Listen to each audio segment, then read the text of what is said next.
नमस्कार। मैं हूँ महिमा और मैं आज आपको सुनाऊंगी योगेंद्र शर्मा द्वारा लिखी हुई कहानी बात एक रात की। तो आइए कहानी को शुरू करते हैं। उस दिन हर इतवार की तरह शरद और सुनंदा 3 बजे शहर में थे। रेलवे रोड में खरीदारी के बाद लौटते समय 6 रथ में उन्होंने सब्जी खरीदी थी। किसी इतवार वे 3 से 6 अप्सरा या नंदन में फिल्म देख लिया करते थे। सूरज छिपने को था। कुछ सब्जी स्कूटर की डिग्गी में, कुछ सुनंदा के पास थैले में थी, जिसे लेकर वह बैठ भी नहीं पाई थी कि स्कूटर आगे बढ़ गया था। शरद थोड़ा भुलक्कड़ तो पहले से ही था, ऊपर से लेखन का शौक चल रहा आया था। सो बेखुदी जुलाई अगस्त की नदिया सी बढ़ चली थी। करीब 1 किलोमीटर चल लिया तो उसने सुनंदा से पूछा कि कहीं उसे ठंड तो नहीं लग रही। नवंबर का आगाज था। कोई उत्तर नहीं मिला तो उसने पलटकर देखा। पीछे की सीट खाली थी। अब काटो तो खून नहीं। कहाँ रह गई? चलते स्कूटर से गिरती तो स्कूटर डगमगाता आवाज होती। तो क्या उसके बैठने से पहले ही मैंने स्कूटर चला दिया? हाँ, यही हुआ है, उसके बैठने से पहले ही। शरद ने खुद को कोसा। कितने लापरवाह हो तुम।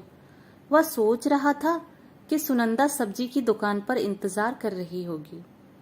वह लौटा तो उसे कासिमपुर वाली बस रास्ते में मिली थी। सुनंदा न रास्ते में मिली न सब्जी वाले के पास। क्या सुनंदा उसी बस में थी? पर अगर थी तो उसने मुझे पुकारा क्यों नहीं? बस रुकवाई क्यों नहीं? निराश शरद वापस लौट रहा था। लगभग 9 किलोमीटर दूर कासिमपुर पावर हाउस कॉलोनी में रहते थे दोनों पति पत्नी। इलेक्ट्रिकल इंजीनियरिंग में डिप्लोमा किया था। शरद पावर हाउस में कार्यरत था। सुनंदा स्थानीय इंटर कॉलेज में अध्यापिका थी। बस सवारी उतारकर चली गई थी। क्वार्टर पर पहुंचा तो वहां ताला लगा था। अरे, यहाँ भी नहीं है। फिर गई कहाँ? सब्जी फ्रिज में रखी, स्कूटर अंदर रखा। पड़ोसी गुप्ता जी को अपनी समस्या बताई तो बोले, अरे यार, फिक्र क्यों करते हो? यहाँ ताला बंद देखा होगा तो अपनी किसी सहेली के घर चली गई होगी, सुबह आ जाएगी। उसने सोचा उसकी सहेलियों के घर जाकर पूछते हैं। सुषमा मायके गई हुई है। उसने अनीता के घर जाकर पूछा, वंदना और कविता के घर जाकर पूछा, पर वह कहीं नहीं मिली। वह सोचकर परेशान था कि कहाँ गई सुनंदा।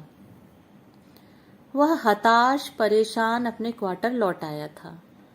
सुबह की दाल सब्जी फ्रिज से निकालकर गर्म की और डबल रोटी के साथ खा ली।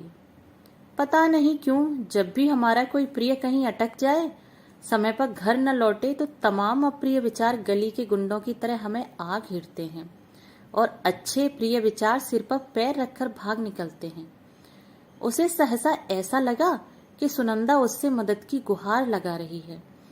सुनंदा सड़क पर चली जा रही है, तभी 2 गुंडे किस्म के मुस्टंडे उसका पीछा करने लगते हैं।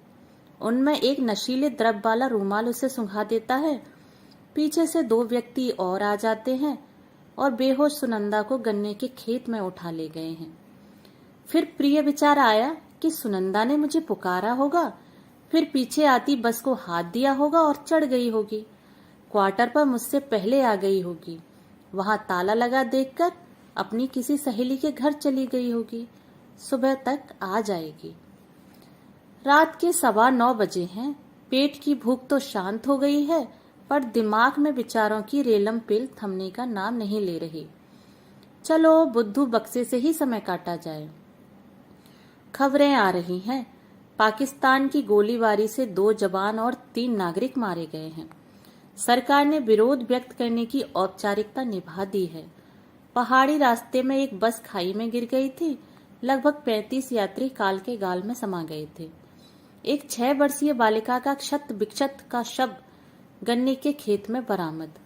बलात्कार के बाद हत्या की आशंका। अरे बाप रे, लोग ऐसी कमसिन बच्चियों को भी नहीं बख्श रहे।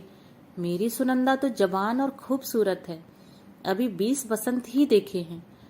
उसने बेचैनी से पहलू बदला और सीरियल देखने लगा। सीरियल में एक एमपी साहब हैं जिन्हें एक छोटे से गांव के अलावा अपने चुनाव क्षेत्र में कुछ भी नहीं दिखता।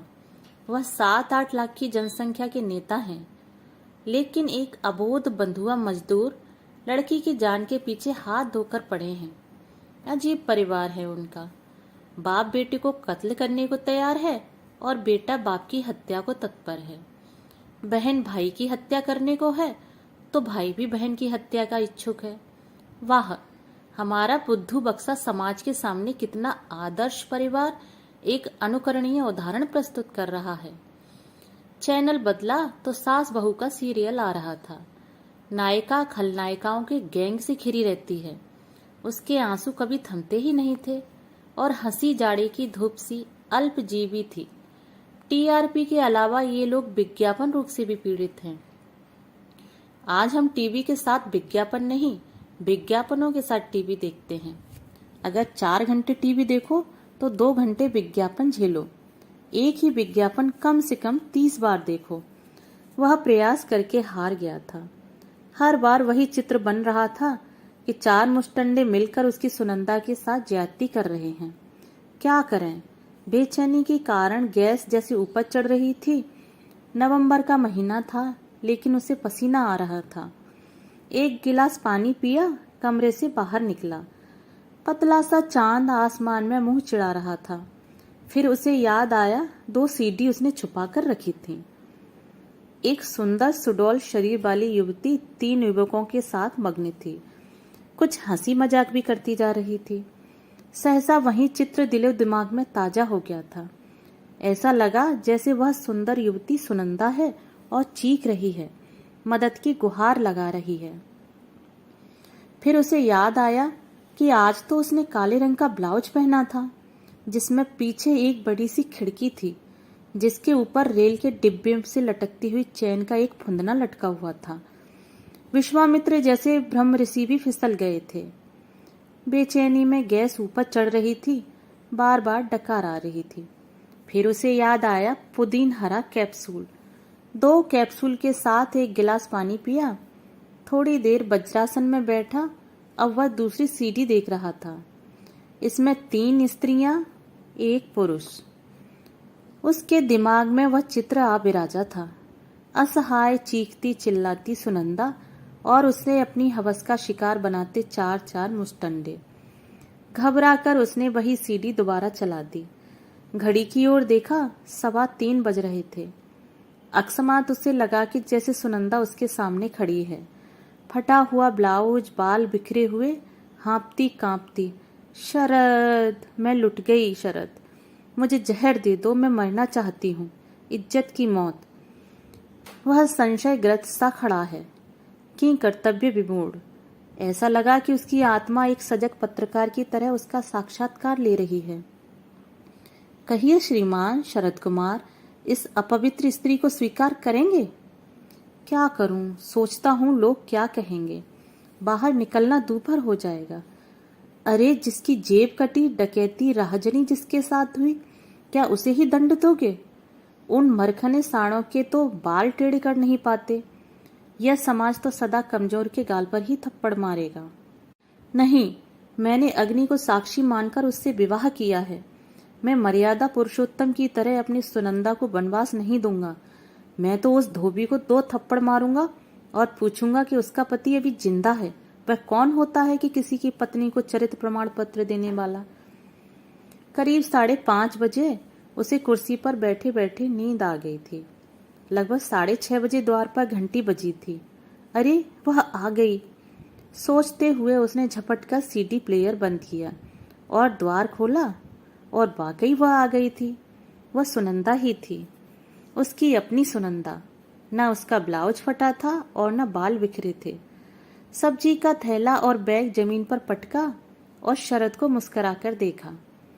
वह उसे गुस्से में थोड़ी देर घूरता रहा। कहाँ चली गई थी यार? अच्छा जी, मुझे बिना बिठाए ही स्कूटर हाँक दिया। अब पूछ रहे हो कि कहाँ थी? लेकिन उसने जैसे सुना ही नहीं।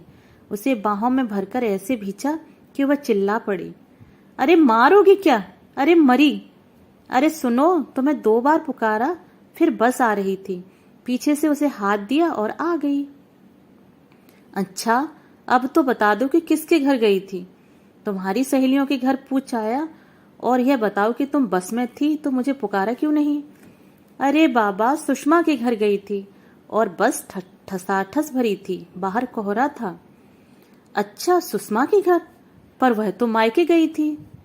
अरे तो मायके कोई हमेशा को थोड़ी गई थी, एक हफ्ते में लौट आई।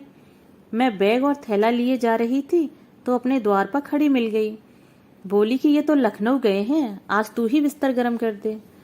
तो एक चक्कर भी नहीं लगाया कि ससुरा हस्बैंड रो रो कर बैंड बजा रहा है। सारी रात बेचैनी में गुजरी, बुरे बुरे विचार आते रहे।